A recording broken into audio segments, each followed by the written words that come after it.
তিনি এই soul USA নামে যে প্রতিষ্ঠানটি তিনি সূচনা করেছেন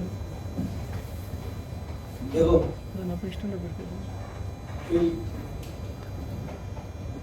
15,000 কিলোমিটার দূর থেকে বাংলাদেশের প্রত্যন্ত অঞ্চলে যোগাযোগ স্থাপন করেছেন এবং যার ফলশ্রুতিতে আজকে আমি বলব বাংলাদেশে একটি অত্যন্ত মূল্যবান একটি কর্মসূচির সূচনা, যে কর্মসূচির অংশ হিসেবে আজকে আমরা সবাই এখানে সমবেত হয়েছি।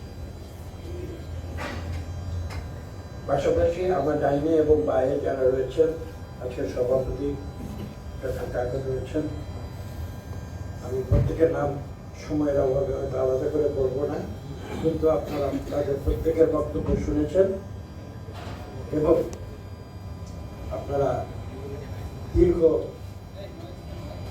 প্রায় বছরের উপর করে প্রতি সপ্তাহে এই যে কর্মসূচিগুলো চলছে তার সুফল আমি বিশ্বাস করি আপনারা শুধু পারবেন, বাংলাদেশের কোটি কোটি মানুষ তার সুফল পাবে এই বিশ্বাস আমার আছে।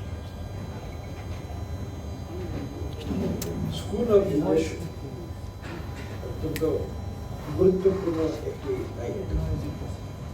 এই সম্বন্ধে আমার পাশে বসা আছে আমার অনুযোগ প্রতিম মুক্তিযোদ্ধা সালাম, সে বেশ কিছু বক্তব্য দিয়েছে। আশা করি আপনারা তার বক্তব্যের যে মূল অর্থ সেটা আপনারা মনে ধারণ করেছেন। আমি দীর্ঘ বক্তব্যে যাব না, আমি যে কথাগুলো বলতে চাই সেটা হচ্ছে আমার পাশে একজন অত্যন্ত গুণী ব্যক্তি আছেন, যিনি বাংলাদেশের সংবিধান বিশেষজ্ঞ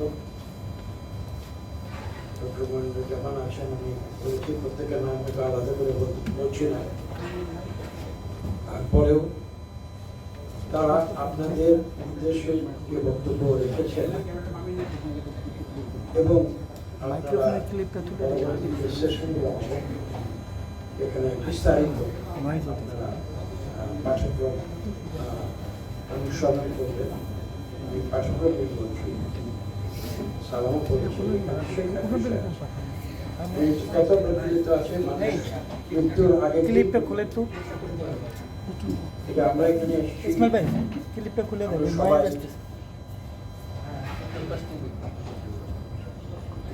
খুলে দেন। হ্যাঁ, ওকে। আমরা সবাই এখানে এসেছি একটি মহৎ উদ্দেশ্যে। উদ্দেশ্যটি বিভিন্নভাবে ব্যাখ্যা করা যেতে পারে, কিন্তু আমি এভাবে চিন্তা করেছি, যদি এক কথায় বলতে চাই, আমরা কিন্তু এখানে সমবেত হয়েছি এই যে প্রক্রিয়াটি চলছে সোল ইউএসএর মাধ্যমে যে সারা উঠে, তার উদ্দেশ্যটি একটি কথায় আমি এভাবে বলতে চাই যে আমরা বাংলাদেশকে নতুনভাবে সুন্দর করে গড়ে তুলতে চাই। এটাই হচ্ছে আমাদের আলটিমেট, আমাদের যে টার্গেট, আমাদের যে উদ্দেশ্য। আমি বিশ্বাস করি এই সমস্ত কার্যক্রমের উদ্দেশ্য একটি, এবং সেটা আমরা একটি গণতান্ত্রিক বাংলাদেশ গড়ে তুলব, যে বাংলাদেশে মানুষের অধিকার সুনিশ্চিত হবে। এর আরেকটু ব্যাখ্যা আমি করি। মানুষের অধিকার আমরা বলি, কিন্তু তা সত্ত্বেও এই কথাটি আমি যখন বলি তখন একটু অন্যভাবে বলি।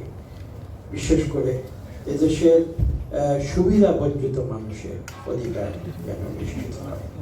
কথাটি বলি এই কারণে যে যারা এদেশের ধনী লোক, যারা সুবিধা ভোগ করে,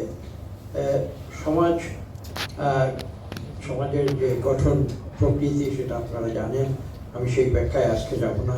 ক্যাপিটালিস্টিক সোসাইটি, কমিউনিস্ট সোসাইটি, অনেক কিছু বলতে পারি, কিন্তু সেই আলোচনায় না গিয়ে আমি সেই কারণে শুধু এইভাবে বলেছি, সমাজে অনেক সবাই যে সুবিধা বঞ্চিত তা নয়। যারা সুবিধা অধিকারী রয়েছেন তাদের জন্য হয়তো অনেক কিছু সহায়তা লাগে না। আমি একবার আমার নিজের এলাকায় গিয়েছিলাম, তখন সেখানে ডিসি, টিএনও তারা সবাই একটা আলোচনা সভা করছিল। সেখানে কিছু সাধারণ মানুষ ছিল।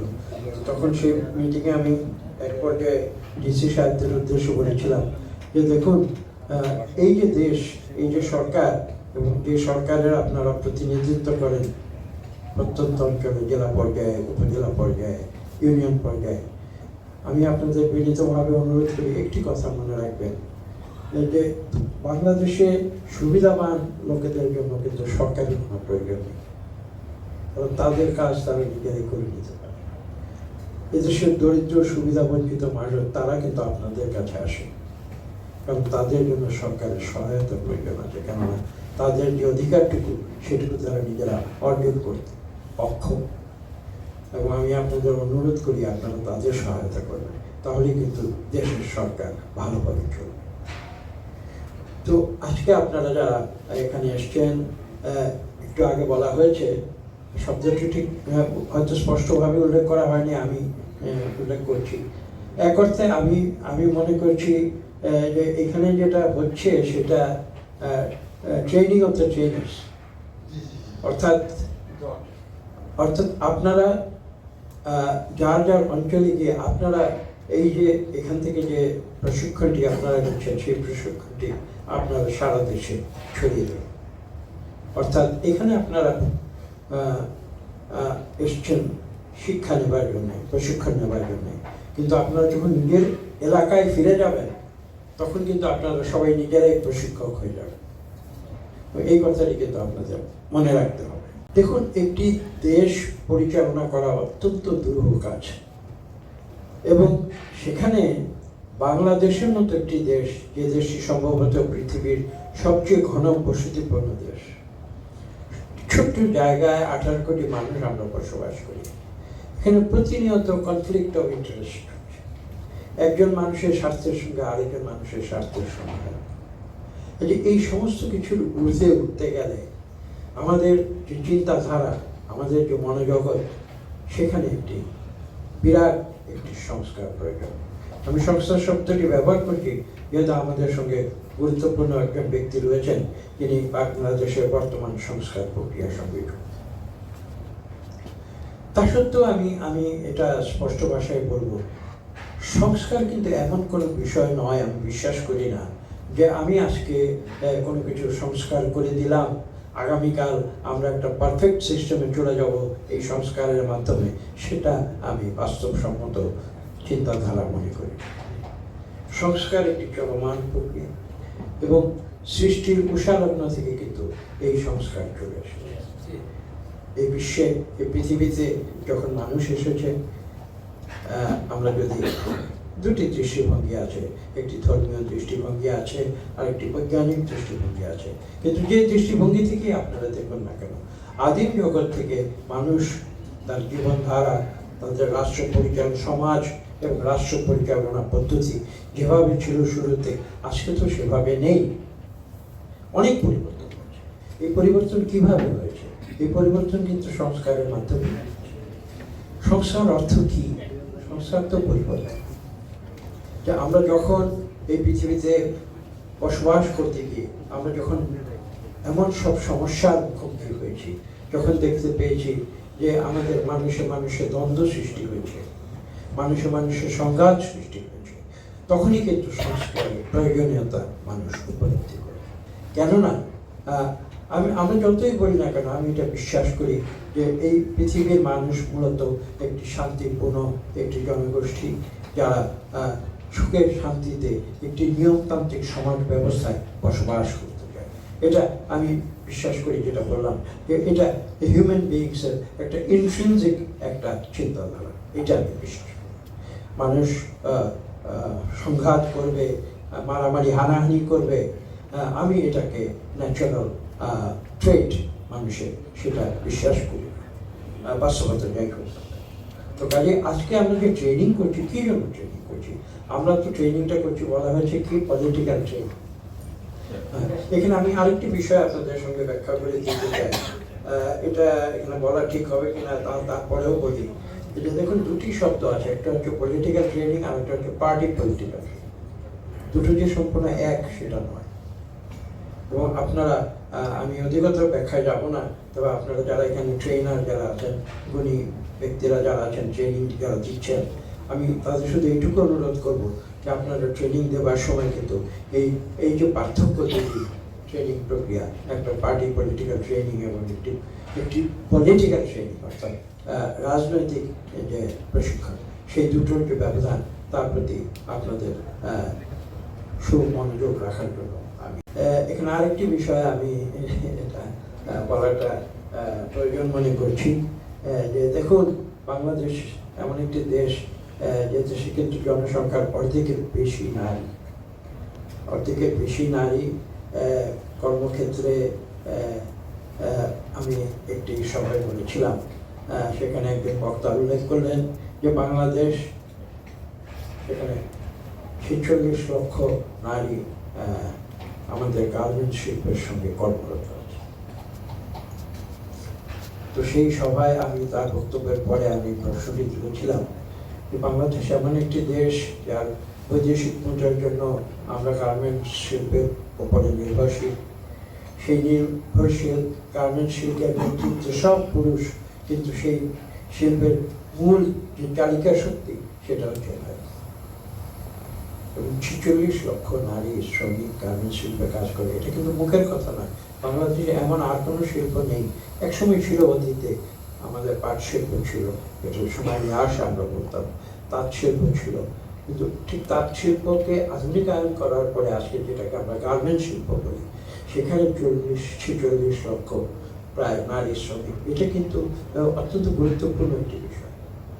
অথচ এবং তারাই কিন্তু এই দেশের বৈদেশিক মুদ্রা অর্জনের যেটা বলেছি যে তারা তাদের ভিত্তি। অথচ বাংলাদেশের যে ম্যানেজমেন্ট সিস্টেম বলি, যদি বলি যে রাষ্ট্র, সেই রাষ্ট্র ব্যবস্থায় কত শতাংশ নারী রয়েছে। আজকে আমরা এখানে ট্রেনিং দিতে এসেছি, এখানে আমাদের এই আলোচনা সবাই কয়জন, কত শতাংশ নারী প্রতিনিধি রয়েছে, এই কথাগুলো কিন্তু আপনাদের সচেতনভাবে মনে রাখতে হবে, খেয়াল রাখতে হবে। কারণ একটি সমাজ কিন্তু কেবলমাত্র পুরুষ শাসিত হয়ে আমি এটা বিশ্বাস করি না যে একটি সমাজ শক্তিশালী বা ন্যায়পরায়ণ হতে পারে। এই দেশে নারীদের উপরে আমি প্রথমেই বলেছিলাম যে সুবিধা বঞ্চিত শব্দটি ব্যবহার করেছিলাম এই কারণে যে আন্ডার প্রিভিলেজ, এবং এই দেশের নারীরা কিন্তু আসলেই সুবিধা বঞ্চিত। এটা নয় যে নারীদের যোগ্যতা নেই। আমি একটা ছোট্ট উদাহরণ দিয়ে বলছি। আমাদের দেশের নারীরা যে তাদের যে ঘরের ভেতরে তারা যে কাজগুলো করেন, আমি খোলাখুলি বলি, আমার একটি ব্যক্তিগত বিষয় বলি, আশা করি কিছু মনে করবেন না। আমাদের এক কন্যা আমাদের 3টি কন্যা, তারা অর্থনীতি বিষয়ে পড়াশোনা করেছে এবং সবচেয়ে বড় যে সে অক্সফোর্ড বিশ্ববিদ্যালয়ে অর্থনীতি এবং শ্রম অর্থনীতি নিয়ে কাজ করছে। আমি কয়েকদিন আগে তাকে প্রশ্ন করেছিলাম যে আমাদের দেশের নারীরা তাদের গৃহের অভ্যন্তরে তারা যে কর্ম সম্পাদন করে সকাল থেকে সন্ধ্যা পর্যন্ত, তার কি সত্যিকার ভাবে ইকোনমিক্যালি কোয়ান্টিফাই করা হয়েছে যে তারা দেশের জিডিপিতে কত, এই হিসাবটি কি করা হয়েছে? যদিও সে অক্সফোর্ডের একজন গবেষক এবং বিশ্বমানের গবেষণা মোটামুটি সে করে থাকে, সে কিন্তু আমাকে সঠিক কোনো উত্তর দিতে পারে। কাজে এই যে ট্রেনিংয়ের কথা বলছেন, ট্রেনিংয়ের মূল উদ্দেশ্যটা কি? ট্রেনিংয়ের মূল উদ্দেশ্য আমি যেটা দেখতে পাই, এই যে আপনাদের সঙ্গে কথা বলছি, আপনারা আবার আপনাদের প্রত্যেকের যার যার এলাকায় গিয়ে আপনারা কথা বলবেন, আমি এটা বিশ্বাস করি আলটিমেট যে অবজেক্টিভ সেটা হচ্ছে যে আমাদের দেশটাকে আমরা যাতে সুন্দরভাবে একটি গণতান্ত্রিক এবং আমি প্রথমেই যেটা বলেছি যে দেশের মানুষের প্রত্যেকের অধিকার নিশ্চিত আছে, সেই রকমের একটি সমাজ এবং রাষ্ট্র ব্যবস্থা গড়ে তুলতে চাই। সেই কারণেই কিন্তু আজকে আমরা ট্রেনিংগুলো করছি। ট্রেনিংগুলো শুধু এটা নয় যে আপনারা প্রত্যন্ত অঞ্চল থেকে এখানে আসলেন, আমাদের কথা শুনলেন, আবার চলে গেলেন, সেখানেই শেষ হয়ে গেল, সেটা কিন্তু ট্রেনিংয়ের উদ্দেশ্য নয়। তো কাজেই আমরা যদি এই সমস্ত বিষয়গুলো বিবেচনায় রাখি, তাহলে ইভেন্চুয়ালি আলটিমেটলি কিন্তু আমাদের ঘুরে ফিরে আপনারা আমাদের নেতা নেত্রীদের কথা উল্লেখ করেছেন, শহীদ প্রেসিডেন্ট জিয়া রহমানের উদাহরণ দিয়েছেন, হিজবুল বাহারের উদাহরণ এখানে আজকে আলোচনায় এসেছে, দেশনেত্রী বেগম খালেদা জিয়া। দেখুন তার ট্রেনিংটি কি, আপনারা কি কখনো এটা গভীরে গিয়ে চিন্তা করেছেন যে খালেদা জিয়ার রাজনীতি ট্রেনিংটি কি ছিল? তিনি তো একজন গৃহবধূ ছিলেন, অথচ যখন এই দেশের প্রয়োজন যখন দেখা দিল, তখন কিন্তু কিছু কিছু মানুষ যারা তখন রাজনীতির সঙ্গে সম্পৃক্ত ছিলেন, তারা ভাবলেন যে এই দেশকে সেই সংকট থেকে উদ্ধার করার জন্য একজন নেতা নেত্রী দরকার, এবং তারা বিনীতভাবে আহ্বান করে, একরকম আমি বলবো জোর করে, দেশনেত্রী বেগম খালেদা জিয়াকে চার দেয়াল থেকে বের করে এনে তাকে রাজনীতির অঙ্গনে নিয়ে আসা। এবং রাজনীতির অঙ্গনে আসার পরে তিনি কি করেছেন? তিনি কিন্তু ঘরের ভিতরে বসে থেকে রাজনীতি করেননি। আপনাদের নতুন প্রজন্ম হয়তো জানে না, কিন্তু এখানে যারা সিনিয়র যারা রয়েছেন তারা নিশ্চয়ই সেই দৃশ্যগুলো মনে আছে। ঢাকার রাজপথে, ঢাকার বাইরের রাজপথে দেশনেত্রী বেগম খালেদা জিয়া তিনি নিজের পায়ে হেঁটে রাস্তায় তিনি মিছিল করেছেন, এবং আমার সৌভাগ্য হয়েছে সেই সব মিছিলে তার পাশে বা তার পেছনে থাকা সেই সৌভাগ্য হয়েছে। আমি দেখেছি, লক্ষ্য করেছি। অনেকে ভয় পেয়ে পুলিশের মুখোমুখি হয়ে থেমে যেতে চেয়েছে, তিনি বলছেন থামার প্রয়োজন নেই, আসুন আমরা সামনে যাব। তো এই কথাগুলো আজকে আমাদের স্মরণ রাখতে হবে। আমরা যখন ট্রেনিং নিতে এসেছি, আমাদের সামনে আদর্শটা কি, আমরা ট্রেনিং নিয়ে আমরা কি কোন পর্যায়ে উপনীত হতে চাই। বেগম খালেদা জিয়ার যে উদাহরণটি সেটি আপনাদের সামনে তুলে ধরছি। তিনি কিন্তু রাজনীতিতে ঢুকেছেন সম্মুখের দরজা, সামনের দরজা দিয়ে। তিনি কিন্তু ক্ষমতায় থাকাকালীন সময়ে ক্ষমতার সহায়তা নিয়ে দেশের প্রধানমন্ত্রী হয়, এই সত্যটি কিন্তু মনে রাখতে, এবং সেখানেই কিন্তু যদি আপনারা সেটা অর্জন করতে পারেন, আমি বলবো সেটাই হবে আপনাদের ট্রেনিং এর সার্থক।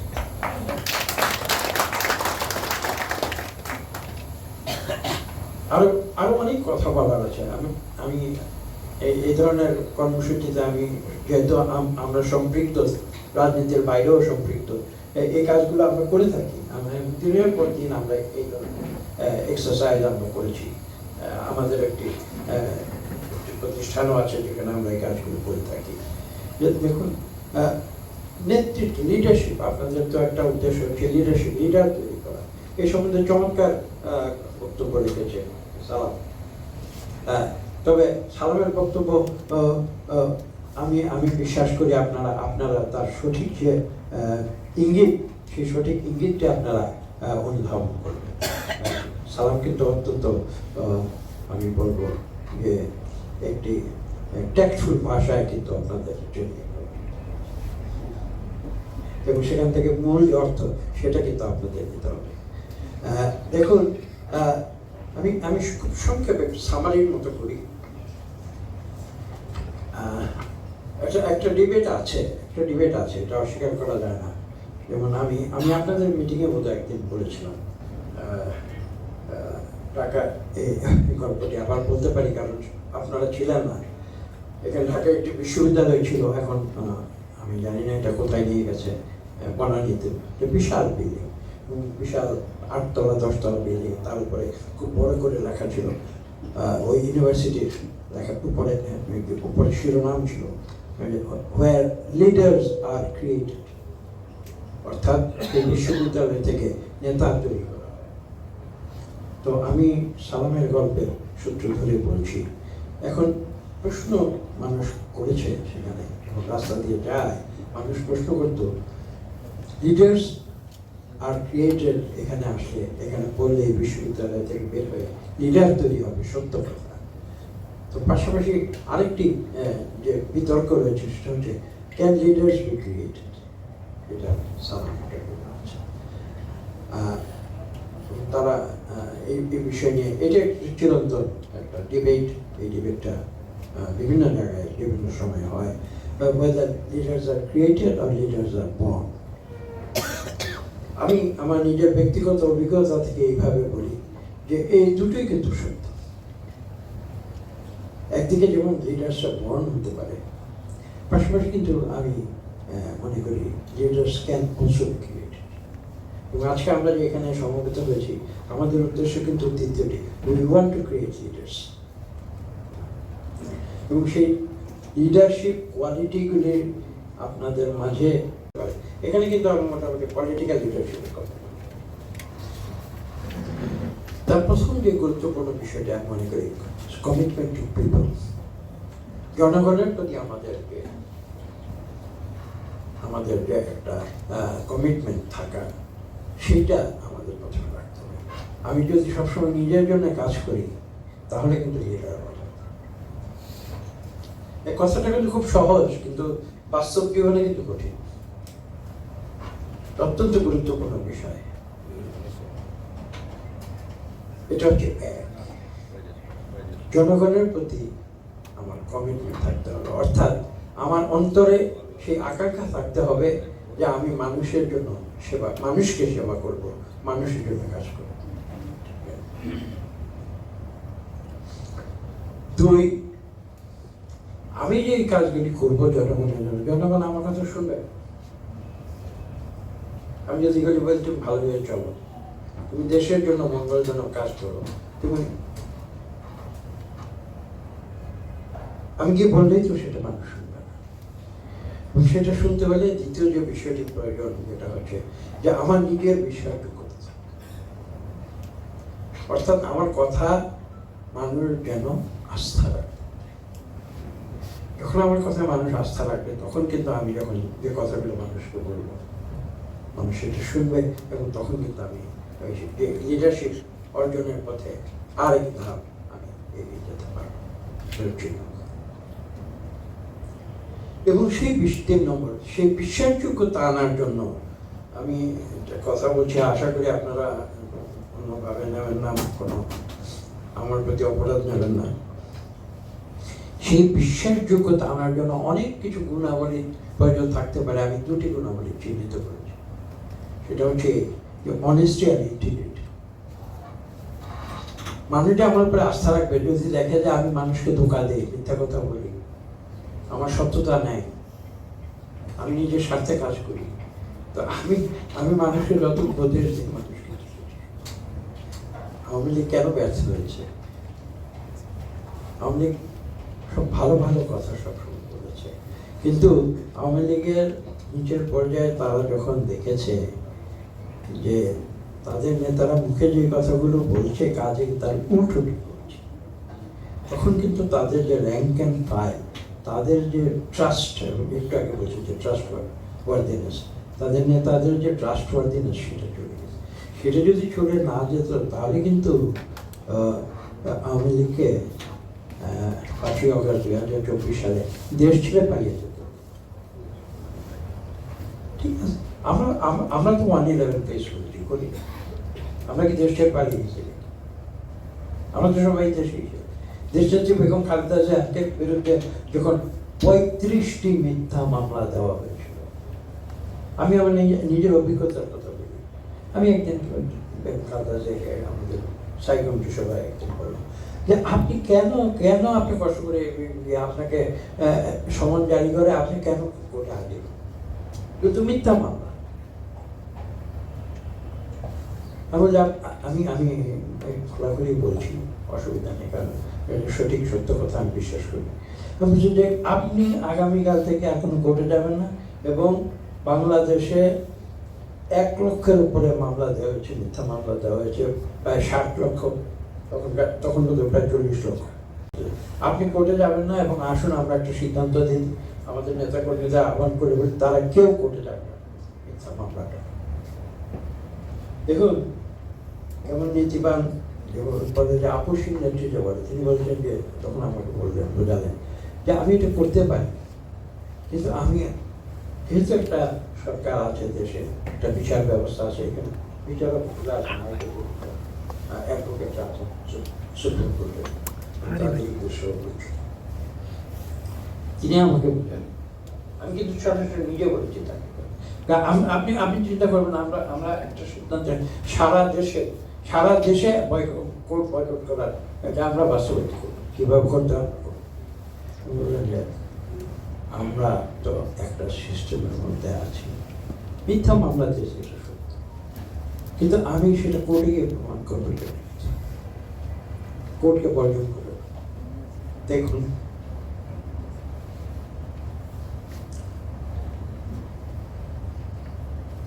একজন মানুষ নীতিগতভাবে কত ঊর্ধ্বে অবস্থান করবে এ ধরনের কথা।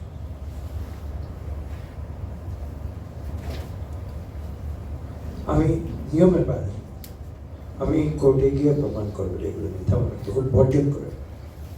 এই যে আজকে মহফিল দেখছেন কেন মিথ্যে অবস্থা। আমাদের আপসী নেত্রী তিনি তো কোনোদিন মহফিলের ডাক দেন না। মহফিল তো তিনি যদি মহফিল করতে চাইতেন আজকে যে আরো 10 গুণ বেশি মহফিল করেন। তো এখানে এটা আমি বলছি, এই প্রসঙ্গে বললাম, অনেস্টি আর ইন্টিগ্রিটি প্রসঙ্গে বললাম যে নীতির প্রশ্নে যে আপসী চতুর্থ আমার প্রমাণ সেটা হচ্ছে যে মানুষের একটা ব্যক্তিগত আচরণ পদ্ধতি, মানুষের সঙ্গে চলাফেরা এগুলো থাকে। তো এখানে যেটা চতুর্থ নেতা হওয়ার জন্য যে চতুর্থ গুণটি লাগবে এটা হচ্ছে অ্যাকসেপ্টেবিলিটি বাই দ্য পিপল, সাধারণ মানুষের সঙ্গে ইন্টারাকশন করা।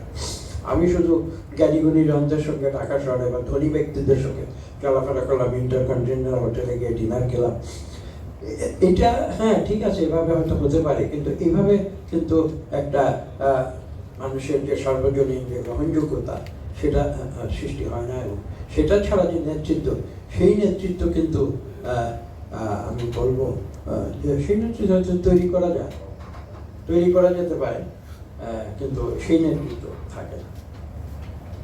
আমি এই প্রসঙ্গে যারা আপনারা জানি না তো আমেরিকায় থাকেন, গোলাম রফিক সাহেব যে আমেরিকায় থাকেন, এখানে আপনারা অনেকে বিদেশে গিয়েছেন। বিদেশের একটি চলচ্চিত্র ছিল, বোধহয় অস্কার পাওয়া চলচ্চিত্র, নাম করা চলচ্চিত্র। ওই চলচ্চিত্রটির নাম ছিল a leader is being born. Leader একজন, কিভাবে এটা ছিল কালচারাল ওয়ার্ল্ড, পলিটিক্যাল ওয়ার্ল্ডে না, আমাদের সংস্কৃতি জগতে সঙ্গীত, তারপরে বিশেষত সঙ্গীত, অভিনয়, সেই জগতে।